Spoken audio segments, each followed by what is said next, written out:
Hi friends, ఈ వీడియోలో మనం 2025లో విడుదలైన ద డీమన్స్ ప్రైడ్ అనే ఇండోనేషియన్ హారర్ మూవీ ఎక్స్ప్లెనేషన్ ని చూడబోతున్నాం. యాక్సిడెంట్ అయి హాస్పిటల్లో అడ్మిట్ అయి ఉన్న తన కూతుర్ని కాపాడుకోవడం కోసం ఈ సినిమా హీరోయిన్ రాంతి ఒక డెవిల్ తో డీల్ వేసుకుంటుంది. బట్ అన్ఎక్స్పెక్టెడ్లీ కూతురికి నయమై తన ఇంటికి తిరిగి వచ్చినప్పటి నుంచి వాళ్ళ ఫ్యామిలీకి చెందిన ఒక్కొక్కరు అతి దారుణంగా చనిపోతూ ఉంటారు. అసలు ఈ హత్యలన్నీ ఎవరు చేస్తున్నారు? చేసేది మనిషా దెయ్యమా? దీన్ని మన హీరోయిన్ ఆపగలదా, లేక తన ఫ్యామిలీతో పాటు తను కూడా అందరిలానే క్రూరమైన స్థితిలో మరణిస్తుందా అని డిఫరెంట్ అయిన స్టోరీని ఎంతో ఇంట్రెస్టింగ్ గా చూపించేది ఈ సినిమా స్టోరీ లైన్. ఈ మూవీ ఫస్ట్ హాఫ్ కన్నా సెకండ్ హాఫ్ లోని హారర్ మూమెంట్స్ చాలా ఎక్కువగా ఉంటాయి. సో స్కిప్ చేయకుండా ఆఖరి వరకు చూడండి. ఇప్పుడు పూర్తి కథ ఏంటో చూసేద్దాం. ఓపెన్ చేయగానే మనకి ఒక ముసలి మంత్రగత్తె ఏదో క్షుద్ర పూజ చేస్తున్నట్టు చూపిస్తారు. ఆ రూమ్ అంతా అగరబత్తిలు వెలిగించి మంత్రాలు చదువుతూ ఒక నల్ల కోడిని బలివ్వడానికి సిద్ధం చేసిన ఆవిడ ఆ కోడి తల నరికి దాని పేగుల్ని తీసి పక్కనే పెళ్లి కూతుర్లా తయారై ఉన్న ఒక అమ్మాయి నోట్లోకి కుక్కి బలవంతంగా తినేలా చేస్తుంది. అసలు ఈ భయంకరమైన పూజ ఏంటో, ఎందుకు జరుగుతుందో మనకి ఆ పెళ్లి కూతురికి అర్థమయ్యే లోపే ఈ ముసలి మంత్రగత్తె కోడి రక్తాన్ని మల్లెపూలల్లో కలిపి అది తీసి ఆ పెళ్లి కూతురు ఒళ్ళంతా రాస్తుంది. ఆ అమ్మాయిని మారుమాట మాట్లాడనివ్వకుండా అందంగా తయారు చేసి నీ కష్టాలన్నీ తీరిపోబోతున్నాయని చెప్పి ఒక గదిలో మంచం మీద కూర్చోబెట్టి ఆ మంత్రగత్తె అక్కడి నుంచి వెళ్ళిపోతుంది. మరుక్షణమే ఒక డీమన్ చేయొచ్చి ఆ అమ్మాయిని కౌగలించుకుని వాళ్ళిద్దరూ అక్కడ కలిసినట్టు చూపించి ఈ సీన్ ని కట్ చేసి ఇదంతా ఎందుకు జరుగుతుందో మనకి ఒక ఫ్లాష్ బ్యాక్ చూపిస్తారు. ఇప్పుడు మనం పెళ్లి కూతురు వేషంలో ఒక అమ్మాయిని చూసాం కదా, తన పేరు రాంతి. తనే ఈ సినిమా హీరోయిన్. బండిలో తన పక్కనే కూర్చునున్న ఈ ప్రెగ్నెంట్ లేడీ పేరు సిటీ. తను మన హీరోయిన్ రాంతి తోటి కొడలు. అండ్ వెనకుంది కదా ఈ అమ్మాయి, హీరోయిన్ రాంతి భర్త చెల్లెలు, పేరు గీత. వీళ్ళకి మార్కెట్ లో ఒక మీట్ స్టాల్ ఉంది. ఇదే వీళ్ళ ఫ్యామిలీ బిజినెస్. ప్రతిరోజు తెల్లవారింటికి ఇక్కడికి వచ్చి కోడి మాంసం అమ్మడమే ఈ ముగ్గురు ఆడవాళ్ళ పని. మన హీరోయిన్ రాంతి ఇక్కడ ఒక ఫకీరు 2 కోళ్ళు ఆర్డర్ చేశారని దాన్ని కవర్ లో కట్టేసి దాన్ని అక్కడ పెట్టి లోపలికి వెళ్లిన ఈ క్యాప్ లో పని చేయకుండా ఫోన్ యూస్ చేస్తున్న ఈ సిటీ ఇంకో కస్టమర్ వచ్చి ఒక కోడి అడిగితే బతుకం మీద 2 కోళ్ళున్న ఈ కవర్ తీసిచ్చేస్తుంది. రాంతి బయటికి రాగానే ఆ ఫకీర్ వచ్చి నా ఆర్డర్ తీసుకు వెళ్ళడానికి వచ్చానంటే అక్కడ పెట్టిన కవర్ కనిపించక కన్ఫ్యూజ్ అయిన హీరోయిన్ సిటీ దగ్గర జస్ట్ ఇక్కడ రెడ్ కలర్ కవర్ ఉండాలి కదా, అది చూసావా అని మాత్రమే అడుగుతుంది. అంతే, సిటీ ఏదో ఆకాశం పడిపోయినట్టు ఏంటి నన్ను సందేహిస్తున్నావా? కవర్ పెట్టేసి వెళ్తే ఎందుకు పెట్టావో, దేనికి పెట్టావో, ఎవరికోసం పెట్టావో నాకు చెప్పేసి వెళ్ళాలి. నువ్వే పని సరిగ్గా చేయవు గానీ నన్ను క్వశ్చన్ చేయడానికి మాత్రం ముందుంటా. అసలే నేను 7 నెలల గర్భవతిని. నా చేత ఇన్ని పనులు చేయించుకుంటున్నారు. నాకు అసలు రెస్టే లేదు. నేను పని చేయకపోతే ఈ ప్రపంచమే గడవదని ఇష్టానికి లొడుముతూ అనవసరంగా గొడవ స్టార్ట్ చేస్తుంది. సరే సరే ఆపు, నిన్నేం అనలేదని రాంతి ఇంకో 2 కోళ్లు తీసి మళ్ళీ మొదటి నుంచి వాటిని కట్ చేసి ఆ ఫకీర్కిచ్చి పంపిస్తుంది.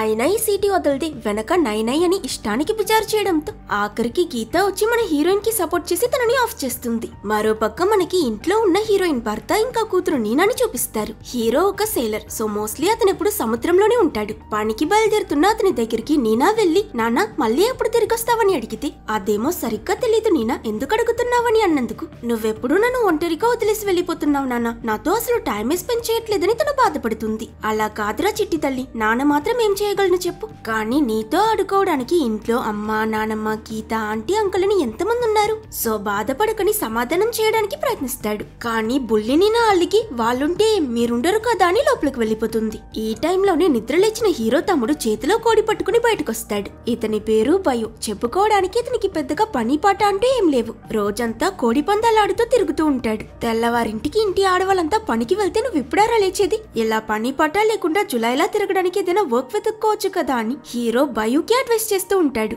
అప్పుడు అక్కడికి వీల్ చైర్ లో హీరో వాళ్ళ అమ్మొచ్చి ఈసారి ఎన్ని రోజులు వెళ్తున్నావని అడుగుతుంది. తిరిగి రావడానికి నెలైపోతుందమ్మా అని హీరో అంటాడు. అలానా, సరే సరే మీరిద్దరూ కొట్టుకోకండి గాని నాకు ఆకలిస్తుంది. ఇంత టైం అయిపోయింది, ఇంకా ఇంట్లో వంట చేయకపోతే ఎలా అని ఈవిడ తిట్టడం మొదలు పెడుతుంది. సరిగ్గా అప్పుడు హీరోయిన్ రాంతి, గీత ఇంకా సిటీ కూడా ఇంటికి తిరిగి వస్తారు. టిఫిన్ కొనుక్కొచ్చే మత్తయ్య తినడం మొదలు పెడదామని రాంతి ఎంత మేనేజ్ చేసినా ఈవిడ మాత్రం యాజ్ యూజువల్ అందరూ టిపికల్ అత్తల్లాని ఇంట్లో ఒకరికి 2 కోడలున్నారు కానీ ఎవరికి బాధ్యత లేదని తిట్టడం మొదలు పెడుతుంది. దానికి సిటీ వెంటనే మధ్యలోకి దూరి అయ్యో అత్తయ్య, నేను తెల్లవారింటికి వంట చేయాలనుకున్నాను కానీ ప్రెగ్నెంట్ లేడీని కదా, ఎంతని మాత్రం పని చేయగలను. లేట్ అయిపోయింది, రాంతి చేసుంటుందనుకున్నాను కానీ తను చేయలేదు చూడంటని ఉన్నవి లేనివి కలిపి కొట్టి అనవసరంగా మండే నిప్పులో పెట్రోల్ పోసేలా మాట్లాడుతుంది. దాంతో ఈ అత్త కూడా రేజే వంట చేయడానికి వెళ్లిన రాంతికి వంకలు చెప్తూ తప్పంతా తనదే అని సాధిస్తుంది. ఇక్కడ వీళ్ళు ఇన్నేసి మాటలాడినా వంటగదిలో ఉన్న మన హీరోయిన్ మాత్రం ఊనతో ఊపిరి తీయదు. ఇదంతా రోజు జరిగితే కదా అని తన పని తను చేసుకుంటూ ఉంటుంది. చిన్నపిల్ల నీనా స్కూల్ కి బయలుదేరాక గీత తనని డ్రాప్ చేయడానికి వెళ్తుంది.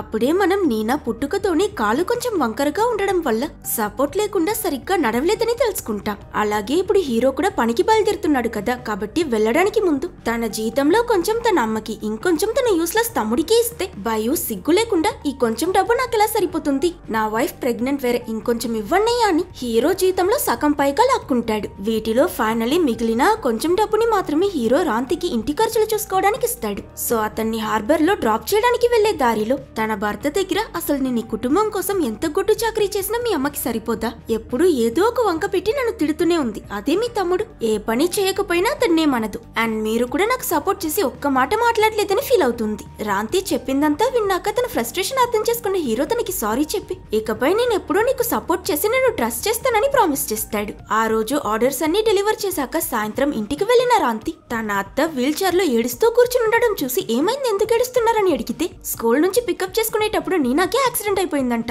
తానిప్పుడు హాస్పిటల్లో అడ్మిట్ అయి ఉందంట అని ఆవిడ చెప్పగాని మన హీరోయిన్ కి ఒక్క సెకండ్ గుండాగినంత పని అయిపోతుంది. తన కూతురికి ఏమైందో ఏంటో అని రాంతి వెంటనే అక్కడ నుంచి హాస్పిటల్ కి పరిగెడుతూ వెళ్తుంది. అక్కడున్న గీతా దగ్గర ఏమైందని అడిగినందుకు సారీ వదిన, నేను నీనాని పికప్ చేసుకోవడానికి వెళ్ళాను, కానీ తను నన్ను చూడగాని పరిగెడుతూ రోడ్ చూసుకోకుండా క్రాస్ చేయడం వల్ల స్పీడ్ గా వెళ్తున్న ఒక బండి నీనాని గుద్దేసి వెళ్లిపోయిందని చెప్తుంది. ఈ టైంలో డాక్టర్ కూడా బయటికి రావడంతో రాంతి డాక్టర్ దగ్గర నా కూతురు ఎలా ఉందని అడిగితే నీనా తలకి పెద్ద గాయం తగిలింది, తన కండిషన్ చాలా సీరియస్ గా ఉంది, వెంటనే ఆపరేషన్ చేయాలని డాక్టర్ చెప్తారు. ఈ ఆపరేషన్ కి చాలా డబ్బులు అవసరం అవుతాయి, కానీ ప్రస్తుతం రాంతి దగ్గర అంత లేకపోయేసరికి తన భర్తకి కాల్ చేస్తే కాల్ వెళ్ళదు, మెసేజ్ పెడితే ఎప్పుడు చూస్తాడో తెలియదు. సో ఏం చేసి అంత డబ్బు పోగు చేయాలో తెలియక తను చాలా నిస్సహాయ పరిస్థితిలో ఉంటుంది. ఇలా రోజంతా హాస్పిటల్ కారిడార్ లో కూర్చుని ఏడుస్తున్న హీరోయిన్ దగ్గరికి అక్కడ టిఫిన్ అమ్మే ఒక ముసలావిడొచ్చి ఇదిగో ఇది తీసుకుని తినమ్మాయి, నాకు డబ్బులు ఇవ్వాల్సిన అవసరం లేదు, నేను చూశాను ఈ రోజంతా ఏడుస్తూనే ఉన్నా, నమ్మకం కోల్పోకు, నీ కూతురికి ఏం కాదు, నిన్ను చూస్తే జాలేస్తుంది, ఒకవేళ నువ్వు నమ్ముకునే ఆ దేవుడు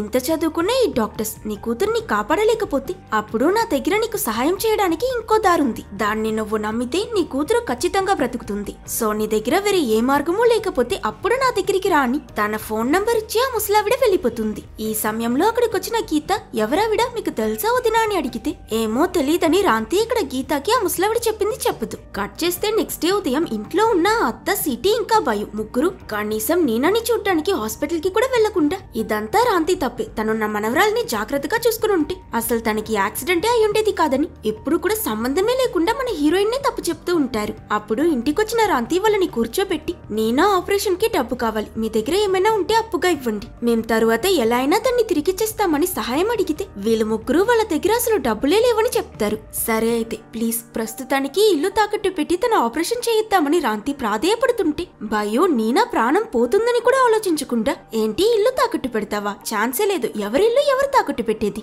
నాకు కూడా ఇంట్లో సమాన అధికారం ఉంది, రేపొద్దున నా బిడ్డ పుట్టి నాకేదైనా డబ్బు అవసరం వస్తే అప్పుడు నేనక్కడికి వెళ్తానని నిర్మూలాదిగా హీరోయిన్ ఐడియాని తిరస్కరిస్తాడు. ఈ అత్త సిటీ కూడా ఏం మాట్లాడకుండా సైలెంట్ గా అతనికి సపోర్ట్ చేస్తారు. రాంతికి తన కూతురు నీనా అంటే ప్రాణం, ఇప్పుడు తన క్రిటికల్ స్టేజ్ లో ఉండి డబ్బు లేకపోవడం వల్ల ట్రీట్మెంట్ చేయకపోతే చనిపోతుందని బాగా డెస్పరేట్ సిచ్యువేషన్ లోకి వెళ్లి ఏం చేయాలో తెలియక హాస్పిటల్లో తను కలిసిన ముసలావిడ ఇంకో మార్గం ఉందని చెప్పింది కదా, సో సహాయం కోసం తనని కాంటాక్ట్ అవుతుంది. అండ్ ఈ ముసలావిడ ఇంకెవరో కాదు, స్టార్టింగ్ లో మనం చూసిన ఆ మంత్రగత్తె. నీనాని కాపాడుకోవడానికి తను చెప్పిన ఆ దారి క్షుద్ర పూజ చేసి తను ఒక రాక్షసుడు అంటే ఒక అతి భయంకరమైన డీమన్ ని పెళ్లి చేసుకోవాలని చెప్తుంది. అప్పుడు ఆ డీమన్ నువ్వు అడిగింది నువ్వు కోరుకున్నది నీకిచ్చి నిన్ను కాలమంతా రక్షిస్తాడని చెప్పడంతో తన కూతుర్ని కాపాడుకోవడానికి వేరే మార్గం తెలియని రాంతి డీమన్ తో పెళ్లికి ఒప్పుకుంటుంది. ఆ మంత్రకథ తనని అమావాస్య రాత్రి ఒక చోటుకు తీసుకువెళ్లి మనం సినిమా మొదలైనప్పుడు చూసిన ఆ క్షుద్ర పూజ చేసింది. ఆవిడ ఆ పూజలో భాగంగా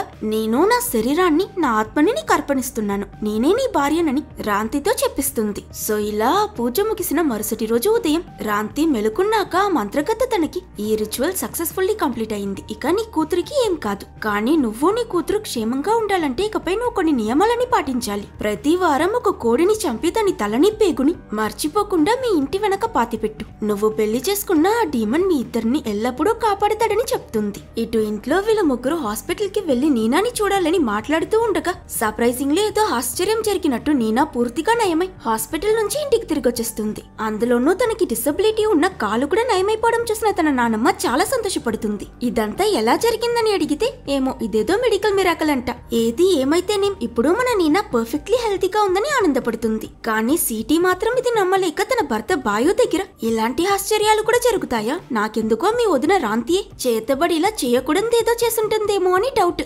మీరేమంటారని క్యాషువల్ గా ఒక్క షాట్ లోనే నిజం కనిపెట్టిస్తుంది. బట్ అఫ్ కోర్స్ తనతో సహా ఇది ఎవరు సీరియస్ గా తీసుకోరు. ఆ రోజు రాత్రి గీత హీరోయిన్ రాంతిని భోంచేయడానికి పిలవడం కోసం తన రూమ్ కి వెళ్తే మొత్తం లైట్లన్నీ ఆఫ్ చేసుకుని రూమే చాలా చీకటిగా ఉంటుంది. వదినా వదినా అని పిలుస్తూ టర్న్ అయి చూస్తే సడన్ గా హీరోయిన్ దయ్యంలా ముందుకొచ్చి గీతని బాగా భయపెట్టిస్తుంది. అయ్యో ఏమైంది వదినా, మీకు సౌండ్ లేకుండా వచ్చి భయపెడుతున్నారు, భోంచేతురు కని రండి అని తనని పిలిచి గీత అక్కడి నుంచి వెళ్ళిపోతుంది. రాంతి తన డోర్ లాక్ చేసుకుని మెల్లగా నడుస్తూ వెళ్లి అద్దం ముందు కూర్చుంటే రిఫ్లెక్షన్ లో తనకి ఒక పక్క తను, మిగతా రెండు పక్కల రాక్షసుని తను పెళ్లి చేసుకున్నప్పుడు వేసుకున్న గెటప్ కనిపిస్తుంది. మరుసటి రోజు ఉదయం సిటీ ఇంటి బయట పనిచేస్తూ ఉంటే హీరోయిన్ రాంతి ఇంటి తలుపులో విండోలో లాక్ చేసుకోవడం గమనించి ఏం చేస్తుంది దాన్ని లోపలికి వెళ్లి చూస్తే అక్కడ చీకటిలో టీవీ ముందు కూర్చుని రాంతి ఈమె ఎంత పిలిచినా ఏమన్నా అస్సలు రియాక్ట్ అవ్వకుండా కర్రలా కూర్చుని ఉంటుంది. నీతోనే మాట్లాడుతున్న రాంతి అసలు పలక వెంటని సిటీ టెన్షన్ అవుతుండగా ఎవరో తలుపు తట్టే శబ్దం వినిపించి ఈ టైంలో ఎవరా అని డోర్ ఓపెన్ చేసి చూస్తే అవతల హీరోయిన్ ఇంకా తన కూతురు నీనా ఉంటారు. ఏంటిది రాంతి ఇక్కడుంటే మరి లోపలున్నది ఎవరని షాక్ అయిన సిటీ స్పీడ్ గా టర్న్ అయి తిరిగి వెళ్లి చూస్తే అక్కడే ఎవరు ఉండరు. దాంతో నేనేమైనా కళకంటున్నానా అని తనే కన్ఫ్యూజ్ అయిపోతుంది. సో ఆ రోజు రాత్రి ఒంటరిగా ఉన్నప్పుడు తను గీత దగ్గర, అవును ఈ మధ్యలో రాంతి చాలా విచిత్రంగా బిహేవ్ చేయడం స్టార్ట్ చేసింది కదా, ఈ రోజు మీరంతా వెళ్లిపోయాక ఇంట్లో ఏం జరిగింది తెలుసా అని మధ్యాహ్నం తను చూసింది చేసింది అంతా చెప్తూ రాంతి మీద సందేహం మరింత పెరిగి ఎలా అయినా తన రహస్యాన్ని బయట పెట్టాలని నిర్ణయించుకుంటుంది. మరో పక్క రాంతి తన రూమ్ లో నీనాతో పాటు పడుకునుంటే సడన్ గా అక్కడికి తను పెళ్లి చేసుకున్న ఆ భయంకరమైన డీమన్ వచ్చి నీనా తలపై చేసి తనని ప్రేమగా ప్యాక్ చేస్తుంది. రాంతితో పెళ్లైపోవడం వల్ల ఇప్పుడు బహుశా రాంతి కూతుర్ని కూడా ఆ డెవిల్ తన బిడ్డ అనుకుంటుందో ఏమో. కట్ చేస్తే నెక్స్ట్ సీన్ లో అర్ధరాత్రి లేట్ గా వచ్చిన బయు తినడానికి ఏమైనా చేసివ్వమని సిటీని అడిగితే తను కిచెన్ కి వెళ్తూ మధ్యలో వాష్రూమ్ నుంచి రాంతి గట్టిగా నవ్వే శబ్దం వినిపించి ఏంటిది ఈ టైంలో స్నానం ఎందుకు చేస్తుందని కిందకి తొంగి క్యాప్ ద్వారా లోపలికి చూస్తే అక్కడ బాత్ టబ్ లో రాంతితో ఇంకెవరో స్నానం చేస్తున్నట్టు తన మీదకి నీళ్లు విసురుతూ తనని నవ్విస్తూ ఉంటారు. దాంతో రాంతి ఇంకెవరితోనో అఫైర్ పెట్టుకుందని అపార్థం చేసుకున్న సిటీ ఫోన్ తీసి అది రికార్డ్ చేస్తుంది. అఫ్ కోర్స్ రాంతితో ఎవరున్నారో అది వీడియోలో కనిపించదు. కానీ సిటీ అదేది పట్టించుకోకుండా రాంతి గుట్టు బయటపడతానంటూ ఈ వీడియోని వాళ్ళ స్టాల్ నడుపుతున్న మార్కెట్ లో ఉన్న అందరికి పంపించేస్తుంది. సరిగ్గా అప్పుడే తేడాగా బిహేవ్ చేస్తున్న రాంతి బయటకొస్తుంది. అక్కడున్న సిటీని కోపంగా చూస్తూ ఏం మాట్లాడకుండా తను వెళ్లిపోయాక సిటీ అసలు బాత్రూమ్ లో తనతో ఎవరున్నారా అని లోపలికి తొంగి చూస్తే ఖాళీగా ఉంటుంది, అక్కడ ఎవ్వరు ఉండరు. దాంతో ఇక్కడ ఏం జరుగుతుందో తనకేం అర్థం కాదు. ఆ నెక్స్ట్ డే ఎప్పట్లానే వీళ్ళ స్టాల్ కి వెళ్తే మార్కెట్ లో ఉన్న వాళ్ళంతా హీరోయిన్ ని విచిత్రంగా చూస్తూ తన గురించి తప్పుగా మాట్లాడుతూ ఉంటారు. అప్పుడు గాని రాంతికి ఏం జరిగిందో అర్థమై పిచ్చ కోపం వచ్చి స్ట్రైట్ గా అదే వేహంతో వెళ్లి సిటీ మెడ పట్టుకుని పైకెత్తి నువ్వే ఇదంతా చేసావా అంటే అవును నేను వాళ్ళందరికీ నిజమే కదా చూపించా, ఇంతమంది ముందు నువ్వు నన్ను చంపిస్తావా ఏంటి, నీ వల్ల అయితే చంప చూద్దాం, నీ వల్ల అవ్వదు కదా అని సిటీ మరింత అహంకారంగా మాట్లాడి రాంతిని బాగా ఇరిటేట్ చేసేస్తుంది. దాంతో రాంతి ఒక్కసారిగా కత్తి తీసి సిటీ తల పక్కన పొడిచి తనని బాగా భయపెట్టేస్తుంది. ఇది చూసి అక్కడున్న గీత కూడా షాక్ అయి వదినా అని అరవగాని రాంతి సడన్ గా జర్కై అప్పుడే స్పృహలోకి వస్తుంది. తానిక్కడికి ఎలా వచ్చిందో ఏం చేసిందో ఏం అర్థం కాక తికమక పడుతూ రాంతి అక్కడి నుంచి వెళ్లిపోతుంది. ఆ రోజు రాత్రి మళ్లీ ఇంటికి లేట్ గా తిరిగొచ్చిన బయ్యు సిటీ దగ్గర తినడానికి ఏమైనా చేసివ్వమని అడిగేసరికి తాను కూడా మెల్లమెల్లగా నడుస్తూ కిచెన్ కి వెళ్తే అక్కడ పొయ్యి మీద ఆల్రెడీ ఏదో మరుగుతూ ఉంటుంది. ఇదెవరు పెట్టారని తను కన్ఫ్యూజ్ అవుతుంటే సడన్ గా రాంతి వెనక నుంచి వచ్చి పిచ్చి పట్టినట్టు నవ్వుతూ నాకు ఆకలిస్తుందని చెప్పి ఆ మండే పాత్రలో చేయపెట్టి బాయిల్ అవుతున్న ఒక కప్ప తీసి దాన్ని నోట్లో వేసుకుని నవలి మింగేస్తుంది. కప్ప తింటున్న వెంటనే నీకు నిజంగానే పిచ్చి పట్టిందా అని అది చూస్తూ సిటీ వాంతెత్తుకుని రూమ్ కి వెళ్లి బెడ్ మీద పడుకునున్న తన హస్బెండ్ ని లేపడానికి బెడ్షీట్ ఎత్తితే సర్ప్రైజింగ్లీ అక్కడ బయో కాదు రాంతి ఉంటుంది. భయపడ్డ సిటీ నువ్వెలా వచ్చావు ఆయనేరని వెనక్కి వెళ్లాలనుకుంటే రాంతి క్రీపీగా స్మైల్ చేస్తూ సడన్ గా సిటీపై దాడి చేసి చేతులతో గట్టిగా నలిమి తన మెడ ఇరిచేస్తుంది. అంతటితో ఆగదు, సిటీ కడుపులో ఉన్న తన బిడ్డని కూడా చీల్చి బయటకి లాగి అతి క్రూరంగా రాంతి వాళ్ళని చంపేసినట్టు చూపిస్తారు. ఈ టైంలోనే వీళ్ళింటి డోర్ ని ఎవరో కంటిన్యూస్ గా నాక్ చేయడంతో శబ్దం విని నిద్రలేచిన గీత వెళ్లి తలుపు తెరిస్తే అవతల భయం నిలబడి ఉంటాడు. అంటే అతను ఇప్పుడే ఇంటికొస్తున్నాడన్నమాట. తలుపు తీయడానికి ఇంతసేపా సిటీ ఏదని వీళ్ళిద్దరూ మాట్లాడుతూ తనని పిలిచినా ఉలుకు పలుకు లేకపోవడంతో సరే ఇక్కడే ఎక్కడ ఉంటుంది, నాకు బాగా టైర్డ్ గా ఉంది, నేను వెళ్లి పడుకుంటాను, నువ్వు వెళ్ళు గీత అని భయు డోర్ లాక్ చేసుకుని నిద్రపోతాడు. ఆ మరుసటి రోజు తెల్లవారి వీళ్ళ సిటీని ఇల్లంతా వెతికినా తను కనిపించకపోయేసరికి మేబీ ఆ వీడియో పంపించడం వల్ల రాంతితో గొడవ జరిగింది కదా, దానికి అలిగి సిటీ తన పుట్టింటికి వెళ్లిపోయిండొచ్చని వీళ్ళు అనుకుంటారు. ఇందులో కూడా మళ్ళీ ఈ అత్త కొడుకు కలిసి రాంతిదే తప్పన్నట్టు మాట్లాడడంతో పక్కనే ఉన్న గీతాకి కోపం వచ్చి ఇందులో వదినది కాదు సిటీదే తప్పని హీరోయిన్ తరపున మాట్లాడుతుంది. ఆ తరువాత వీళ్ళంతా వాళ్ళ పని మీద బయటకు వెళ్ళాక సిటీ తన పుట్టింట్లో ఉన్న సేఫ్ గా రీచ్ అయిందో లేదో అడగడానికి ఫోన్ చేస్తుంది. చాలాసేపు రింగ్ అయ్యాక కట్ అయిపోతుందన్న టైంకి అటువైపు కాల్ ఎవరో అటెండ్ చేస్తారు. కానీ మాట్లాడకుండా ఒట్టి సిటీ ఏడుస్తున్నట్టు సౌండ్ మాత్రమే వినిపిస్తుంది. కంగారు పడ్డ ఈవిడ ఏమైంది సిటీ, ఎందుకు ఏడుస్తున్నావని అడుగుతూ ఉండగా సంబంధమే లేనట్టు ఈమె వీల్ చైర్ ఎవరో తిప్పుతున్నట్టు ఆటోమేటిక్ గా మెల్లమెల్లగా వెనక్కి టర్న్ అవుతూ ఉంటుంది. ఈవిడ వీల్ చైర్ ఆపి స్టెబిలైజ్ అయ్యి ఈ గ్యాప్ లో మనకి డోర్ వెనక నిల్చునున్న సిటీ ఆత్మ ఒక్క సెకండ్ ఫ్లాష్ అవుతుంది చూడండి. అంతే జంప్ స్కేర్ తో గుండె ఆగిపోయినంత పని అయిపోతుంది. ఈ సమయంలో ఈవిడికి వెనక నుంచి సిటీ ఏడ్చేలా సౌండ్ వినిపించి షాక్ అయి తిరిగి చూస్తే అక్కడ ఎవరు ఉండరు. ఆ రోజు రాత్రి గీత వాళ్ళ ఇంటి బ్యాక్ యార్డ్ లో కోలకి తిండి పెడుతున్నప్పుడు మూలలో ఒక గొయ్యలా ఏదో ఉండి అందులో నుంచి ఎవరో హెల్ప్ అడిగేలా శబ్దం వినిపించడంతో ఏంటదని ఫోన్ తీసి ఆ ప్లేస్ ని జూమ్ చేసి చూస్తుంది. అన్ఎక్స్పెక్టెడ్లీ దాని పక్కనే ఈ ఫోటోస్ లో మనుషుల ఫేస్ పై కెమెరా ఫోకస్ అవుతుంది కదా, అలా ఒక ఖాళీ చోట్ల ఫోకస్ అవుతూ ఉండడంతో గీత తన్ని దీర్ఘంగా చూస్తూ ఉంటే అట్ ద సేమ్ టైం ఇటు ఇంట్లో నీనా తను ఆడుకుంటున్న ఆ బొమ్మ తనంతట తానే బాత్రూమ్ లోకి వెళ్లిపోవడం చూసి దాన్ని తెచ్చుకోవడానికి వెనకాలే వెళ్తుంది. అప్పుడు సడన్ గా బాత్రూమ్ టబ్ లో నుంచి లేచిన హీరోయిన్ అదొకలా విచిత్రంగా నీనా అమ్మతో ఆడుకోవడానికి వస్తావా అని అడిగి భయపెట్టేయడంతో పాపం నీనా జడిచిపోయి గట్టిగా ఏడవడం మొదలు పెడుతుంది. తన ఏడుపు వినిపించిన గీత ఇక్కడ ఇది ఫోకస్ చేయడం వదిలేసి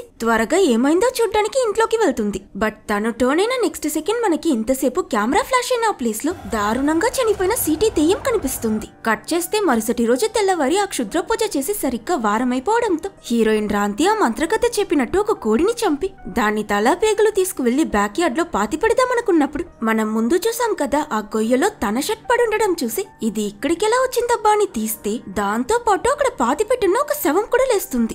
ఎవరా అదని క్లియర్ గా చూస్తే సిటీ డెడ్ బాడీ. ఇది చూసిన హీరోయిన్ కి చెయ్య కదులుతూ బుర్ర పనిచేయదు. సిటీ చనిపోయిందా, ఎలా చనిపోయింది, ఏమైందో అర్థం కాక ఇది తను పెళ్లి చేసుకున్న ఆ డీమన్ పని అయి ఉంటుందేమో అని భయపడి త్వరగా మంత్రకత్తిని వెళ్లి కలుస్తుంది. రాంతి ఆవిడ దగ్గర జరిగింది చెప్తే మొత్తం విన్న ఆవిడ ఇదేదో ముందే ఎక్స్పెక్ట్ చేసినట్టు నువ్వు ఆ డెవిల్ ని పెళ్లి చేసుకున్నావు, అది ఇప్పుడు నీ భర్త, ఆ డెవిల్ నీలోనే ఉంది, నిన్ను ఇబ్బంది పెట్టే వాళ్ళు ఎవరైనా నిన్ను నీ కూతుర్ని రక్షించడానికి అది వాళ్ళని చంపిస్తుందని చెప్తుంది. ఇది విని షాక్ అయిన రాంతి నేను కేవలం నా కూతురు బాగుండాలని కోరుకున్నాను, ఆ డెవిల్ ఒకరిని చంపేస్తుందని అస్సలు ఎక్స్పెక్ట్ చేయలేదు, ఇప్పుడు నేనేం చేయాలి, ఆ భూతాన్ని ఎలా వదిలించుకోవాలని అడిగితే చేయడానికి ఏం మిగల్లేదు రాంతి, నువ్వు ఆ డీమన్ ని మనసుపూర్తిగా పెళ్లి చేసుకున్నా, నువ్వు చచ్చి బూడిదేయేంత వరకు అదే నీ భర్త, నువ్వే అతని భార్యవి, ఇది ఎవరూ మార్చలేరని చెప్తుంది. తన వల్లే సిటీ చనిపోయిందని తెలుసుకున్న హీరోయిన్ చాలా బాధపడుతూ ఏం చేయాలో తెలియక ఏడుస్తూ అక్కడి నుంచి ఇంటికి తిరిగి వెళ్తుంది. అట్ ద సేమ్ టైం మనకి మరోవైపు తన భార్య చనిపోయిందన్న విషయం కూడా తెలియని భయు కోడి పందాలు ఆడుతూ ఉంటే క్రౌడ్ లో అతనికి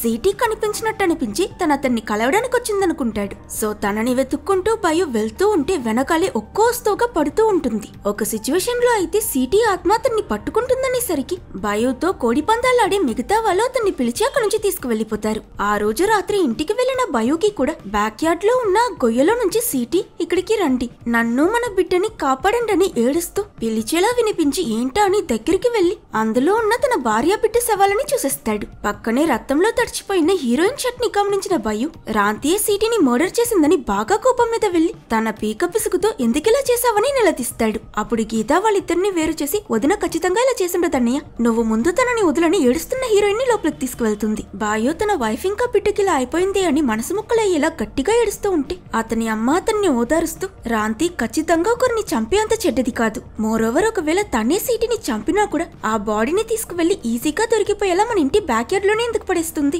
తనని టార్గెట్ చేయకు భయు, ఈ విషయం బయట వాళ్ళకి తెలిస్తే మనమందరం కలిసి సిటీని చంపేశామనుకుంటారు, పోలీసు కేసుని మన కుటుంబమే నాశనమైపోతుంది, సో ఏం చేసినా ఆలోచించి చేయని అడ్వైస్ చేస్తుంది. కొంచెం కామైన భయు సిటీ ఇంకా తన బిడ్డ బాడీస్ ని గొయ్య తీసి వాళ్ళ ఇంటి వెనక్కి సరిగ్గా పాతి పెడతాడు. బాధలో ఇతను ఆ సమాధి ముందు కూర్చుని ఏడుస్తూ ఉంటే అటువైపు హీరోయిన్ రాంతి ఎక్కడికో వెళ్లడం చూసి హే ఈ టైంలో ఎక్కడికి వెళ్తున్నావు, ఇంకెవరిని చంపాలనుకుంటున్నావు, అక్కడే ఆ ఆగని అరుస్తూ వెనకాలి వెళ్తాడు. కానీ రాంతి సడన్ గా మాయమైపోతుంది. అప్పుడు సడన్ గా వెనక నుంచి ఎవరో అతని తలని ముందుకు తోసి బయో కళ్ళు స్ట్రైట్ గా వెళ్లి ఫెన్స్ కర్రకి కుచ్చుకునేటట్టు చేస్తారు. ఇంత క్రూరంగా ఇంకెవరో రాంతి ఒంట్లో ఉన్న డీమనే చేస్తుంది కదా. బయో కోపంలో రాంతిని కొట్టాడు కదా, కాబట్టి దానికి రివెంజ్ తీసుకోవడానికి ఈ డెవిల్ అతన్ని గాలిలోకి లేపి అటు ఇటు విసిరేస్తూ బయో రెండో కంటిని కూడా పొడిచి అతన్ని కుట్టివాడి చేసేస్తుంది. రాంతి దయచేసి నన్ను వదిలే ప్లీజ్ అని బయో ఎంత ప్రతిమాలన నేదున్న ఒక ఐరన్ షీట్ ని తోసి అది బయో మెడకి తగిలి అతని తల బాడీ రెండు ముక్కలై పడిపోయి చనిపోతాడు. బయో అరుపు వినిపించి గీత నిద్ర లేచి బయటకొచ్చి అతని డెడ్ బాడీని చూసి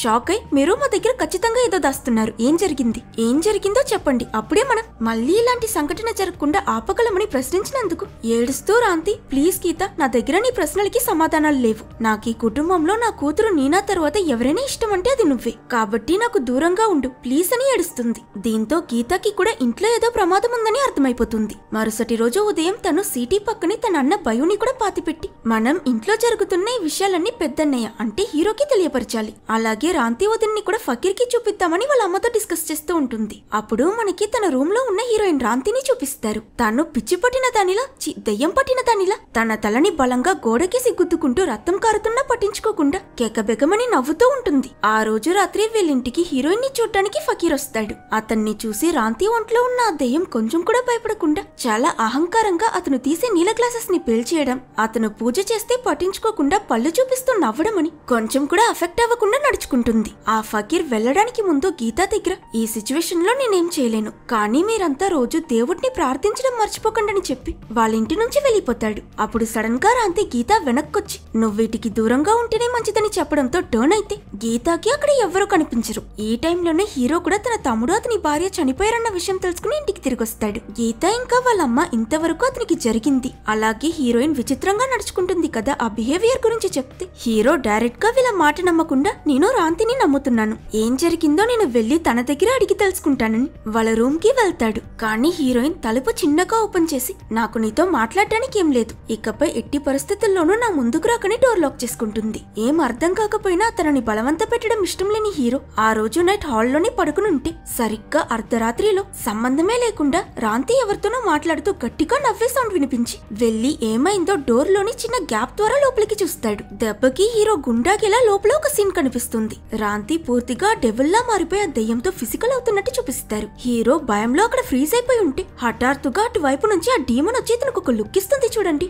అంతే వాళ్ళ అమ్మ చెల్లి చెప్పినట్టు రాంతికి దెయ్యం పట్టి తనే మాడసని చేసిందని అర్థమైపోతుంది. సో ఆ మరుసటి రోజు నుంచి హీరో తనని బయటికి వదలకుండా రాంతిని బాత్రూమ్ లో చైన్స్ లతో కట్టిపడేస్తాడు. నీనా తనకి భోజనం తీసుకువెళ్ళివ్వడానికి వస్తుంది. అప్పుడు జుట్టుతో మొహమంతా కవర్ అయిన రాంతి నీనా అమ్మకి చెయ్యకాలు బాగా నొప్పిస్తున్నాయి, కొంచెం ఇవన్నీ ఇప్పవా ప్లీజ్ రా కన్నా అని ఏదో నయమైపోయినట్టు అడగడంతో నీనా ఆలోచించి కానీ నాన్న ఓపెన్ చేయకూడదన్నాడే అని అనగాని రాంతి ఒక్కసారిగా నీనా మీదకి దూకి తనని అటాక్ చేయడానికి చూస్తుంది. అప్పుడే మనకి తన ఫేస్ ని క్లియర్ గా చూపిస్తారు. మొహమంతా తెల్లగా కారిన రక్తమంతా ఇంటిపోయి తన కళ్ళు గ్రే కలర్ లో మారి చూడటానికి చాలా భయంకరంగా కనిపిస్తుంది. శబ్దం విని హీరో వాళ్ళ అమ్మ వచ్చి నీనాని ఇకపై ఇక్కడికి రాకని చెప్పి తీసుకువెళ్లిపోతుంది. మరోవైపు హీరో ఇంకా గీత హాస్పిటల్లో హీరోయిన్ కి కలిసిన మంత్రకత్తని వెతుకుతూ వెళ్తారు. కానీ రోజంతా వెతికినా తన ఆచూకీ కూడా వీళ్ళకి దొరకదు. ఇలా నైట్ అయి ఇంట్లో కరెంటు కూడా పోతుంది. వెలితిరి లేని ఇంట్లో దెయ్యంతో ఎవడుండగలడు. హీరో వాళ్ళ అమ్మ అతనికి ఫోన్ చేసి ఇంకెంతసేపు బయటకు తిరుగుతారు, తొందరగా ఇంటికి రండి, ఇక్కడ నేను నీనా మాత్రమే ఉన్నాం, ఏదైనా సమస్య వస్తే కాళ్ళేని నేను నీనాని కూడా కాపాడలేను, సో త్వరగా వాళ్ళని ఇంటికి రమ్మని పిలుస్తుంది. బట్ ఈవిడ బ్యాడ్ లక్ ఏంటంటే ఆల్రెడీ ఆ దెయ్యం బాత్రూమ్ లో నుంచి ఎస్కేప్ అయిపోయి ఉంటుంది. అది గమనించిన నీనా వాళ్ళ నానమ్మకి ఇన్ఫార్మ్ చేద్దామని వచ్చేసరికి దెయ్యం ఆల్రెడీ ఆవిడ్ని కత్తితో కసకసా పొడిచి అన్యాయంగా చంపి చెక్కేసి ఉంటుంది. ఇది చూసి భయపడ్డ నీనా ఆ దెయ్యం చేతికి దొరకకూడదని త్వరగా పరిగెడుతూ దాగవడానికి వెళ్తుంది. అప్పుడు ఇంటికొచ్చిన హీరో ఇంకా గీత చనిపోయి పడున్న వాళ్ళ అమ్మ శవం చూసి షాక్ అయి వాళ్ళ అమ్మ చనిపోయిందని ఆవిడ్ని గట్టిగా కౌగలించుకుని ఏడుస్తారు. నీనాకేమైందో అని వీళ్ళిద్దరూ చెరో పక్క తనని వెతకడం మొదలు పెడతారు. ఫ్లాష్ లైట్ కొడుతూ కిచెన్ లోకి వెళ్లిన గీత సడన్ గా టర్న్ అడ్డంగా దెయ్యానికి దొరికిపోతుంది. అది గీతని భయంకరంగా కొట్టడం మొదలు పెడితే తను చేతికి దొరికిన ఒక ప్లేట్ తీసి తన తల మీదే కొట్టి దొరికిన గ్యాప్ లో ఎస్కేప్ అయిపోదామనుకుంటే ఈ దెయ్యం వదలకుండా గీత జుట్టు పట్టుకుని తనని లాగుతూ గోడకేసి గుద్ది నానా హింసలు పెడుతుంది. అప్పుడు ఆ దెయ్యం దానికి దొరికిన ఒక సిసర్ తీసుకుని వెనక వేలాడుతూ హీరో మెడని కట్ చేసి అతన్ని కూడా చంపేయాలనుకున్నప్పుడు జస్ట్ మిస్ లో తిరిగిన హీరో సెకండ్ గ్యాప్ లో ఎస్కేప్ అవుతాడు.